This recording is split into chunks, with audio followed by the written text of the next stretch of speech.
Halo, perkenalkan nama saya Adelia Dara. Dalam video ini saya akan menjelaskan bagaimana caranya membudidayakan buah melon. Melon merupakan tanaman buah semusim yang termasuk dalam famili Cucurbitaceae. Melon berasal dari lembah panas Persia atau daerah Mediterania yang merupakan perbatasan antara Asia Barat dengan Eropa dan Afrika. Tanaman ini menyebar luas ke Iran, Uzbekistan, Afghanistan, India, Spanyol, Cina, dan Jepang. Untuk membudidayakan buah melon, hal yang harus diperhatikan adalah iklim, media tanam, serta ketinggian tempat. Ketiga hal ini akan mempengaruhi proses dan kelancaran budidaya buah melon. Yang pertama ialah iklim. Tanaman melon memerlukan suhu yang sejuk dan kering untuk pertumbuhannya. Suhu pertumbuhan untuk tanaman melon antara 25–30 derajat Celcius.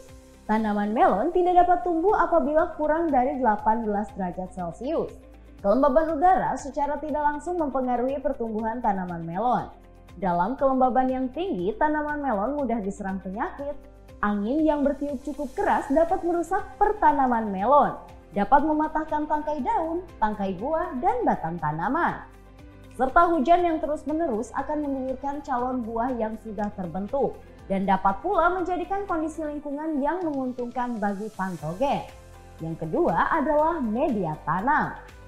Tanah yang baik untuk budidaya tanaman melon ialah tanah liat berpasir yang banyak mengandung bahan organik untuk memudahkan akar tanaman melon berkembang.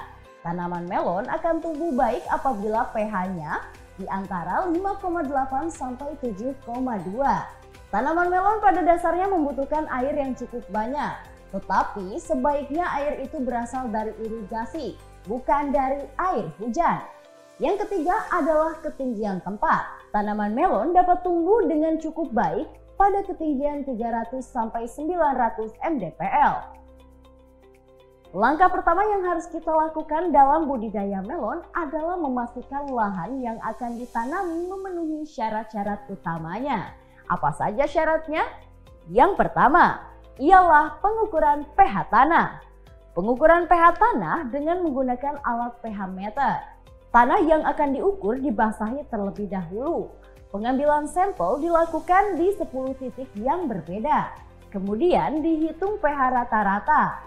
Yang kedua ialah analisis tanah. Tanaman melon dapat ditanam pada berbagai jenis tanah, terutama tanah andosol, latosol, regosol, dan grumosol. Yang ketiga ialah penetapan waktu atau jadwal tanam.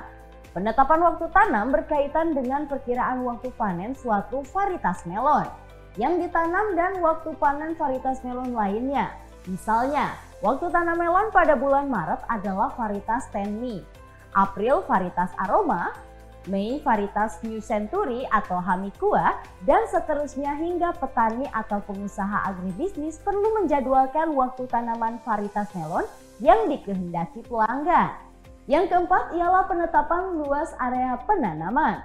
Tanaman melon yang diusahakan di lahan terbuka di musim hujan akan rusak terserang penyakit karena terguyur hujan terus-menerus. Maka penanaman melon di musim hujan lebih diarahkan dengan sistem hidroponik. Tahapan berikutnya adalah tahap pembenihan dan pembibitan. Tanaman melon yang sehat dan berproduksi optimal berasal dari bibit tanaman yang sehat, kuat, dan terawat baik. Benih direndam ke dalam larutan furadam dan atonik selama 2 jam. Benih yang baik berada di dasar air dan benih yang kurang baik akan mengapung di atas permukaan air. Bibit melon dipindahkan ke lapangan apabila sudah berdaun 4–5 helai atau tanaman melon telah berusia 10–12 hari.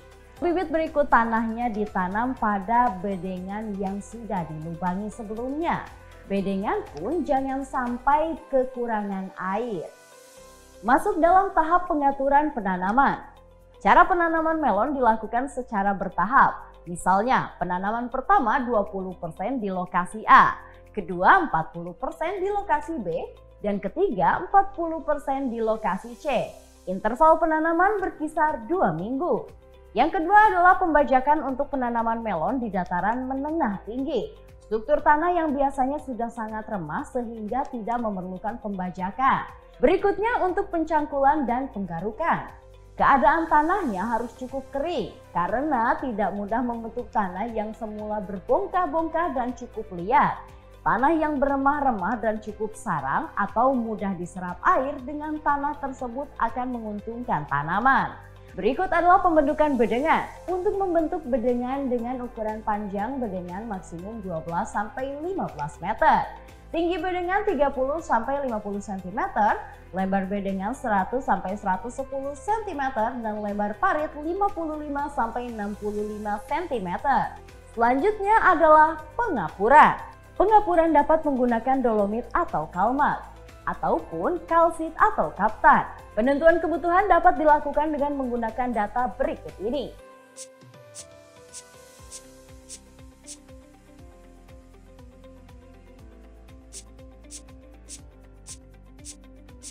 Dan yang terakhir adalah pemasangan mulsa plastik hitam perak atau PHP, perak di bagian atas dan warna hitam di bagian bawah dengan berbagai keuntungan. Warna perak pada mulsa akan memantulkan cahaya matahari sehingga proses fotosintesis menjadi lebih optimal. Kondisi penanaman tidak terlalu lembab. Mengurangi serangan penyakit dan mengusir serangga-serangga pengganggu tanaman seperti trips dan aphid. Sedangkan warna hitam pada mulsa akan menyerap panas sehingga suhu di perakaran tanaman menjadi hangat. Akibatnya perkembangan akar akan optimal. Selain itu, warna hitam juga mencegah sinar matahari menembus ke dalam tanah, sehingga benih-benih gulma tidak akan tumbuh, kecuali teki dan anak melon. Pemasangan mulsa PHP sebaiknya dilakukan pada saat panas matahari terik, agar mulsa dapat memulai sehingga menutup bedengan dengan sangat tepat. Teknik pemasangan cukup oleh 2 orang untuk 1 bedengan. Caranya, tariklah kedua ujung mulsa pada bedengan. Kaitkan salah satu ujung pada bedengan menggunakan pasak penjepit mulsa, kemudian ujung yang satunya. Setelah kedua ujung mulsa PHP terkait erat pada bedengan, dengan cara bersamaan tariklah mulsa pada kedua sisi bedengan setiap meternya secara bersamaan. Kaitkan kedua sisi mulsa dan bedengan dengan pasak penjepit tadi sehingga setiap sisi mulsa terkait rapat pada bedengan. Setelah selesai, pemasangan bedengan-bedengan diberikan tertutup mulsa PHP selama 3-5 hari sebelum dibuat lubang tanam. Untuk membuat lubang tanaman dengan menggunakan plat pemanas atau memanfaatkan bekas kaleng susu kental. Plat pemanas yang merupakan potongan besi dengan diameter 10 cm dibuat sedemikian rupa hingga panas yang ditimbulkan dari arang yang akan dibakar mampu melubangi mulsa PHP dengan cepat. Bibit yang telah disemai lebih dari 3 minggu dipindahkan beserta medianya. Akar tanaman diusahakan tidak sampai rusak saat menyobek polybag kecil. Cetakan tanah yang telah berisi bibit melon diletakkan pada lubang yang telah ditunggal dan diusahakan agar tidak pecah atau hancur, karena bisa mengakibatkan kerusakan akar dan tanaman yang layu jika hari panas. Berikutnya adalah pemeliharaan tanaman. Yang pertama adalah tahap penjarangan dan penyulaman. Di mana penjarangan dan penyulaman dilakukan bila dalam waktu 2 minggu setelah tanaman bibit tidak menunjukkan pertumbuhan normal, tanaman dicabut beserta akarnya kemudian diganti dengan bibit atau tanaman baru. Hal ini sebaiknya dilakukan pada sore hari agar tanaman muda ini dapat lebih beradaptasi dengan lingkungan barunya. Yang kedua adalah penyiangan. Penyiangan dilakukan pada lubang tanaman dan parit di antara 2 bedengan. Gulma yang tidak dibersihkan menyebabkan lingkungan petanaman lembab sehingga merangsang penyakit. Gulma juga dapat menjadi inang hama dan nematoda yang merugikan. Yang ketiga adalah pembubuhan. Yang kita lakukan adalah pemupukan awal dan mensterilisasikan lahan di situ. Tujuannya adalah setelah tanah diolah dan pupuk tanah akan menjadi subur dan akan terbebas dari hama dan penyakit. Yang keempat adalah perempalan. Perempalan dilakukan terhadap tunas atau cabang air yang bukan merupakan cabang utama. Yang kelima adalah tahap pemupukan. Pemupukan diberikan sebanyak 3 kali, yaitu 20 hari setelah ditanam. Tanaman berusia 40 hari ketika akan melakukan penjarangan buah Dan pada saat tanaman berusia 60 hari atau saat menginjak proses pematangan, caranya sebarkan di atas tanah bedengan pada pinggiran kiri dan kanannya sekitar 10-15 cm. Yang keenam adalah tahap pengairan dan penyiraman. Tanaman melon menghendaki udara yang kering untuk pertumbuhannya, tetapi tanahnya harus lembab. Pengairan harus dilakukan jika hari tidak hujan. Pengairan dilakukan pada malam atau sore hari. Untuk penyiraman tanaman disiram sejak pertumbuhan tanaman sampai tanaman akan dipetik buahnya. Saat menyiram, jangan sampai air siramannya membasahi daun dan air dari tanah jangan terkena daun dan buahnya. Tujuannya agar supaya tanaman tidak dijangkit penyakit yang berasal dari percikan tersebut. Karena kalau daun basah kuyup akan mengundang jamur sangat besar. Yang ketujuh adalah tahap waktu penyemprotan. Penyemprotan Fungsida Previcure N dengan konsentrasi 2-3 ml per liter apabila serangan telah melewati ambang ekonomi. Fungisida Derasol 500 SC dengan konsentrasi 1-2 ml per liter. Bangkai batang yang terserang diolesi dengan larutan Fungisida Calyxin 750 AC atau 3-Demol dengan konsentrasi 5 ml per liter. Dan yang terakhir adalah pemeliharaan lain, diantaranya pemasangan ajir. Ajir atau tongkat dari kayu atau bilah bambu untuk kerambatan yang dipasang setelah selesai pembuatan pembubuhan dan selesai mensterilkan kebun. Atau dapat juga ajir dipasang sesuai bibit ditanam dan bibit sudah mengeluarkan sulur-sulurnya. Kira-kira tingginya adalah 50 cm. Ditancapkannya ajir dengan jarak kira-kira 25 cm dari pinggir guladam baik kanan maupun kiri supaya ajir lebih kokoh lagi. Kita bisa menambahkan bambu panjang yang diletakkan di bagian pucuk segitiga antara bambu atau kayu yang menghilang, mengikuti barisan ajir-ajir di belakangnya. Pemangkasan yang dilakukan pada tanaman melon bertujuan untuk memelihara cabang sesuai dengan yang dikehendaki. Pemangkasan dilakukan kalau udara cerah dan kering, supaya bekas luka tidak diserang jamur. Waktu pemangkasan dilakukan setiap 10 hari sekali. Yang paling awal dipangkas adalah cabang yang dekat dengan tanah dan disisakan 2 helai daun. Pemangkasan dihentikan jika ketinggian tanamannya sudah mencapai pada cabang ke-20 atau 25.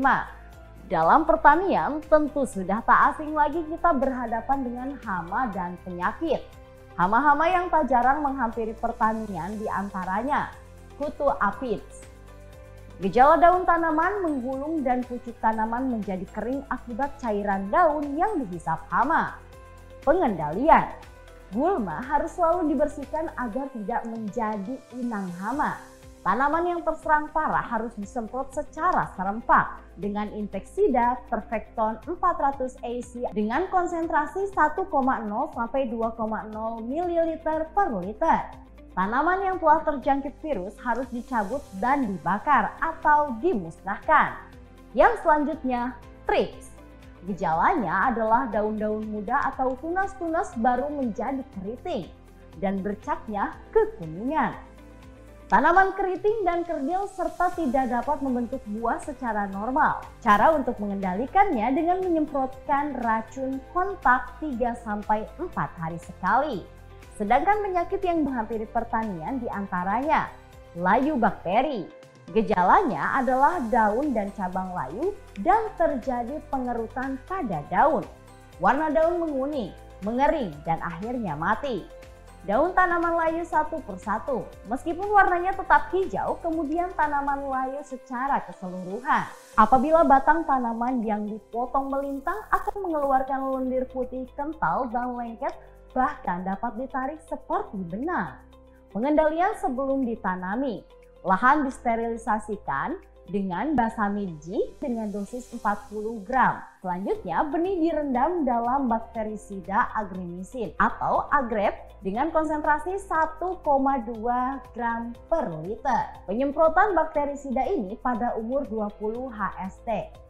Yang selanjutnya penyakit busuk pangkal batang. Gejalanya adalah pangkal batang yang terserang mula-mula seperti tercelup minyak, kemudian keluar lendir berwarna merah coklat dan kemudian tanaman layu dan mati.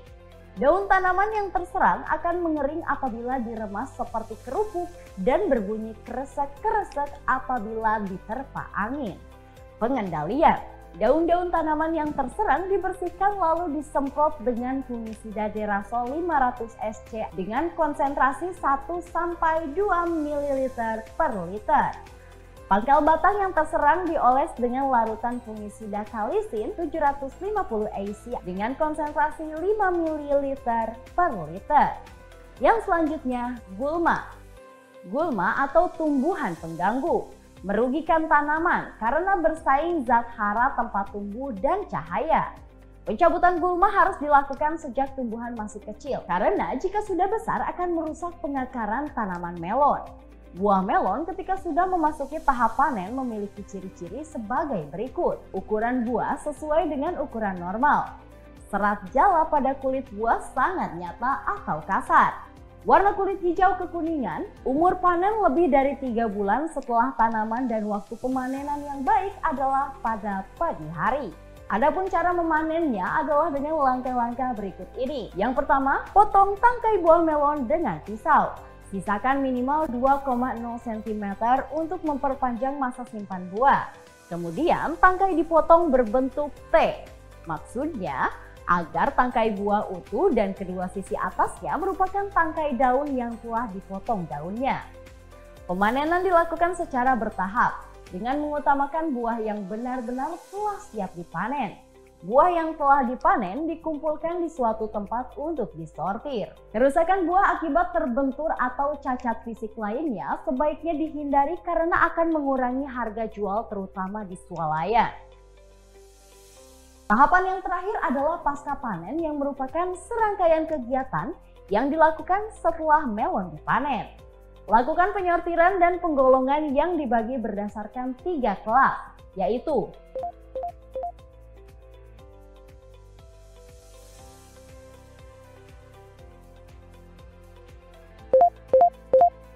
berikutnya adalah tahap penyimpanan buah melon yang sudah dipetik. Tidak boleh ditumpuk satu sama lain dan buah yang belum terangkut dapat disimpan dalam gudang penyimpanan. Buah ditata secara rapi dengan dilapisi jerami kering.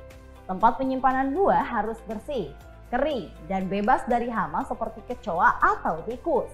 Melon yang sudah terlalu masak jangan disatukan dengan buah yang setengah masak atau mengkal.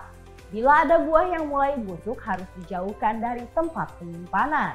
Dan yang terakhir adalah pengemasan dan pengangkutan. Kemasan untuk melon dapat dibuat dari kayu biasa dan banyak memiliki lubang angin. Cara menyusunnya, bagian dasar kotak diberi jerami kering yang cukup tebal. Kemudian melon diberikan jerami juga di bagian atas buahnya sebelum kotak ditutup. Selain dari kotak, pengemasan biasanya juga menggunakan rajutan benang yang mirip jala. Kemudian dimasukkan dalam kemasan karton. Dalam karton masih dilapisi dengan jerami kering atau kertas hancuran. Dengan kemasan seperti ini akan lebih terjamin dibandingkan dengan menggunakan kotak dari kayu atau cara tradisional. Nah, itulah tadi cara dan tahapan untuk membudidayakan melon. Semoga video ini bermanfaat dan mudah dipahami ya. Silakan mencoba dan sampai berjumpa di video pembelajaran berikutnya.